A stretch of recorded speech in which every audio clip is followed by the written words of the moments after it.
Welcome friend, युक्ति IAS की इस ऑनलाइन प्लेटफॉर्म पर मैं अमर अरविंद आप लोगों का तहे दिल से स्वागत करता हूं। उम्मीद करता हूं अपनी तैयारी को अंतिम रूप दे रहे होंगे। इम्पॉर्टेंट टॉपिक के सेगमेंट में जो सीरीज चलाया जा रहा था उसमें आज इम्पॉर्टेंट डे में 11 फरवरी को लेकर आज आप लोगों के सामने बीमारों का विश्व दिवस, जिसे इंग्लिश में आप लोगों को वर्ल्ड डे ऑफ द सिक बोला जाता है, यह बहुत ही महत्वपूर्ण दिवस के रूप में सारे विश्व में सभी विश्व के देशों के द्वारा मनाया जाता है, क्योंकि बीमारियों से संबंधित वर्ष रहा है पिछले 2 वर्ष। तो यह महत्वपूर्ण और भी इम्पोर्टेंट डे के रूप में आ गया, इम्पोर्टेंट टॉपिक के रूप में आ गया। तो इस पर आज हम क्या चर्चा करेंगे उससे पहले देख लेते हैं क्यों मनाया जाता है वर्ल्ड डे ऑफ द सिक। वर्ष 2022 में खास क्यों है, वर्ष 2022 का खास क्यों है, वर्ष 2022 का थीम क्या है, इससे संबंधित वर्ल्ड डे ऑफ द सिक का थीम क्या है, इस पर चर्चा करेंगे। साथ ही कब से मनाया जा रहा है यह दिवस कब से मनाया जा रहा है, इससे संबंधित बात करेंगे। खतरनाक बीमारियों की सूची कुछ है, उस पर विस्तृत चर्चा करेंगे। देखेंगे कौन से बीमारियों को जो विस्तृत रूप से प्रभाव रखता है हमारे विश्व पर। तो उससे उन सभी टॉपिक पर चर्चा करने से पहले युक्ति आईएएस क्या आप लोगों के लिए सेवा दे रहा है, आप लोगों के लिए क्या उपलब्ध है, उस पर बात कर लेते हैं एक बार।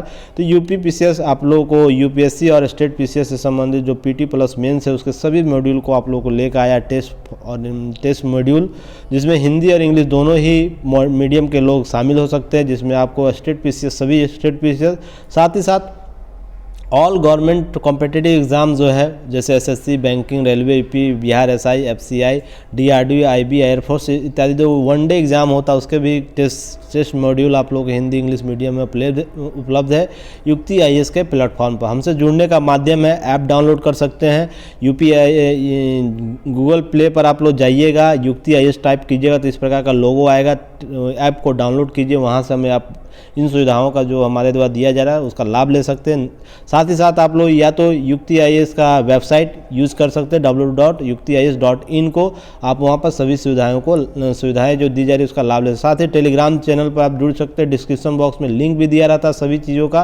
साथ ही साथ इस बार कोड को स्कैन कीजिए, गूगल स्कैनर होता है आपके गूगल में, आपके मोबाइल में गूगल स्कैनर है, उससे स्कैन करके डायरेक्ट हमारे टेलीग्राम से जुड़ जाइए। इसके अतिरिक्त आप लोग को यहाँ पर टेलीग्राम पर क्विज चलाया जाता है, जो महत्वपूर्ण क्विज होता है उसमें आप लोग जरूर शामिल, जो एग्जाम में डायरेक्ट किसी भी एग्जाम में डायरेक्ट प्रश्न वहाँ से आते हैं। तो आप लोग हमसे जुड़िए और चीज़ें आप लोग जो उपलब्ध है हम लोगों के साथ है। अब जो हमारा टैगलाइन है, अभी नहीं तो कभी नहीं, अपना मोबाइल अपना कोचिंग, तो इस टैगलाइन के साथ हमसे जुड़िए और कोई भी क्यूरी दिए गए नंबर से आप संबंधित एग्जाम से संबंधित क्यूरी के लिए आप दिए गए नंबर से कांटेक्ट कीजिए और व्हाट्सएप कीजिए, जो भी संबंधित समस्या है दूर की जाएगी। देखिए 67 बीपीएससी मेंस का आपका मॉड्यूल चल रहा है, तो आप इसमें आप भाग ले सकते हैं। इस पर रोज़ाना आप लोग इस पर चर्चा की जाती है, पीडीएफ में आप लोगों को बार बार ये बताया जाता है किस रूप से यह सेगमेंट किस रूप से इम्प्लीमेंट हो रहा है। तो आप लोग इसे देख लीजिए क्या है नहीं है। साथ ही साथ आप लोगों को 67 बीपीएससी पीटी का भी चल रहा है, डेट अनाउंसमेंट हो चुका है बीपीएससी का, तो आप लोग अपने कमर को अच्छी तरह से कस कर तैयारी कीजिए, क्योंकि यह अपना अंतिम ही प्रयास मान के चलिए। नेक्स्ट के लिए आप लोग वेट नहीं कीजिए, नहीं तो फिर पुनः 2 वर्ष के लिए आप लोग को वेट एंड वॉच की स्थिति में रहना पड़ता है। तो जो भी आप लोगों का कैपेसिटी है इसी एग्ज़ाम में 67 में आप लोग उसके लिए तैयार होकर आप एग्ज़ाम हॉल में बैठिए। चलिए नेक्स्ट है, हम लोग बात करते हैं बीमारियों का विश्व दिवस या वर्ल्ड डे ऑफ द सिक के रूप में क्या है, क्यों मनाया जाता है। यह विश्व के सभी अस्वस्थ हैं यहाँ पर और स्वस्थ व्यक्तियों के लिए प्रार्थना करने के लिए यह प्रत्येक वर्ष बीमारियों का विश्व दिवस वर्ल्ड डे ऑफ सिक के रूप में मनाया जाता है, क्योंकि अस्वस्थ व्यक्ति जो है उनकी भलाई के लिए, उनके जो कार्य उनके लिए स्वस्थ होने की मनोकामना की जाती है, और जो स्वस्थ व्यक्ति है उनको भी यह मार्गदर्शन प्रार्थना उसके लिए की जाती है कि उनको किसी प्रकार की बीमारी ना हो, क्योंकि किसी भी व्यक्ति को अगर बीमारी से ग्रसित होता है वो और उसका संपूर्ण परिवार उससे प्रत्यक्ष अप्रत्यक्ष रूप से प्रभावित होता है।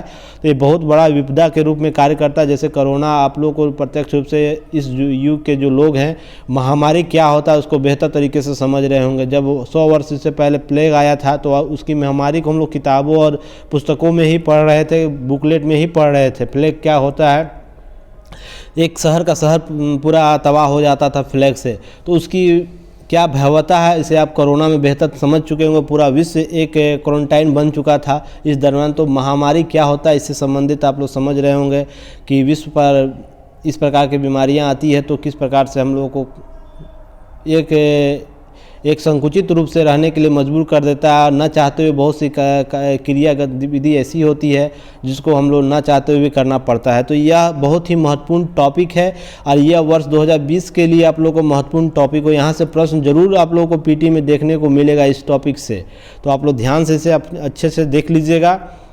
कब से मनाया जा रहा है? तो वर्ष 1992 से मनाया जा रहा है। पॉप जॉन पॉल द्वितीय के द्वारा, इनका नाम जरूर याद रखिएगा, यहाँ से प्रश्न हो सके पूछ ले तो आप लोग को इससे कंफ्यूज नहीं होंगे। तो यह कब से? वर्ष 1992 से पॉप जॉन पॉल द्वितीय के द्वारा। क्यों मनाया जा, इसका वर्ष 2022 का यह 30वां संस्करण है। तो आप लोग ध्यान रखिएगा कितवां संस्करण है? 30 संस्करण यह मनाया जा रहा है। और वर्ष 2022 का थीम क्या है? आपको थीम है दयालु बनो क्योंकि तुम्हारे पिता दयालु हैं। पिता कहने का मतलब या क्रिश्चियनिटी में या पिता का मतलब ईश्वर की कामना किया गया है, क्योंकि यह पूरी तरह ईसाई मत के संबंधित कॉन्सेप्ट पर यह दिवस मनाया जाता है। इसलिए यहाँ पर पॉप देखिए द्वितीय पॉल द्वितीय जो ईसाई एक धर्मावलंबी थे, ईसाई मत वाले व्यक्ति हैं जिनके द्वारा यह मनाया जाता है, उन्हीं पर यह कॉन्सेप्ट ये इस बार का थीम रखा गया है। तो इसको ध्यान में रखिएगा। तो आप लोग देख सकते हैं यहाँ पर आप लोगों को थीम क्या है, इससे संबंधित बातें आप लोग को समझ गए होंगे। तो वर्ष 2022 का थीम क्या है, कब मनाया जा रहा है, कब से मनाया जा रहा है और क्यों मनाया जा रहा है, यह भी इम्पॉर्टेंट है। सेम एक्सप्लेनेशन आप लोगों को इंग्लिश मीडियम में भी है, तो इसके लिए आप लोग को PDF यह बिल्कुल फ्री है। आप तो इम्पॉर्टेंट टॉपिक के जो सेगमेंट है वेबसाइट और ऐप पर, वहाँ पर आप इसे प्राप्त कर सकते हैं। नहीं तो टेलीग्राम से आप लोग जुड़ जाइए, टेलीग्राम पर डायरेक्ट इसका PDF सेंड किया जाता है जो बिल्कुल फ्री ही अपलोड कर सकते हैं, देख सकते हैं। तो इंग्लिश मीडियम वाले कृपया वहां आके आप जुड़ सकते हैं। नेक्स्ट है खतरनाक बीमारी की कुछ सूची है, इसे आप लोग जरूर देखिएगा। इससे संबंधित डाटा बहुत से हैं जिस पर यहाँ अगर लिख दिया जाए तो शॉर्ट या बहुत ही लॉन्ग टर्म वीडियो बन जाएगा, इसलिए इसे बस मैं इंक्लूड कर देता हूँ। इस पर कोई भी चर्चा आप लोग देखिएगा, ये समय समय पर आते रहता है। तो आप लोग उसके लिए निश्चिंत रहिए कि जैसे आप लोग को विश्व के करीब 3,20,000 विश्व के करीब 3,20,000 की तरह का वायरस है। वायरस जो आप अभी नाम सुन रहे हैं कोरोना वायरस, उसी प्रकार के बहुत से वायरस, लगभग यह आंकड़ा है 3,20,000 या उससे भी अधिक हो सकता है, जिसकी जानकारी हमें नहीं है। तो जो मेमल्स या स्तनधारी जीव को इम्पेक्ट करते हैं या प्रभावित करते हैं, मेमल्स का अर्थ होता है जो बच्चे को जन्म देते हैं, जो अंडे जन्म नहीं देते हैं, अर्थात बच्चे को डायरेक्ट जो जन्म देते हैं उसे मेमल्स करते हैं। इसको प्रत्यक्ष या अप्रत्यक्ष रूप से यह वायरस प्रभावित करता है। यह पूर्व खतरनाक बीमारी की सूची है। इस कोरोना वायरस के पूर्व जो अभी कोरोना चल रहा है उससे पूर्व की खतरनाक बीमारी की सूची है, उसे आप लोग देख लीजिए। जैसे आप लोगों को इबोला या मारबर्ग वायरस हाल ही में नाम सुने होंगे, साथ ही रोटा वायरस के बारे में आप सुने होंगे हाल ही में चर्चा।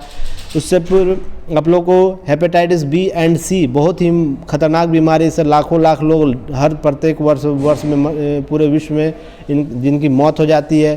साथ ही साथ फ्लू या इन्फ्लुएंजा से भी बहुत लोगों की मृत्यु होती है। रेबीज, पित्त जिसे येलो जोवर कहा जाता है, ये बहुत ही खतरनाक बीमारी है जिससे लगभग 20 से 30 लाख लोग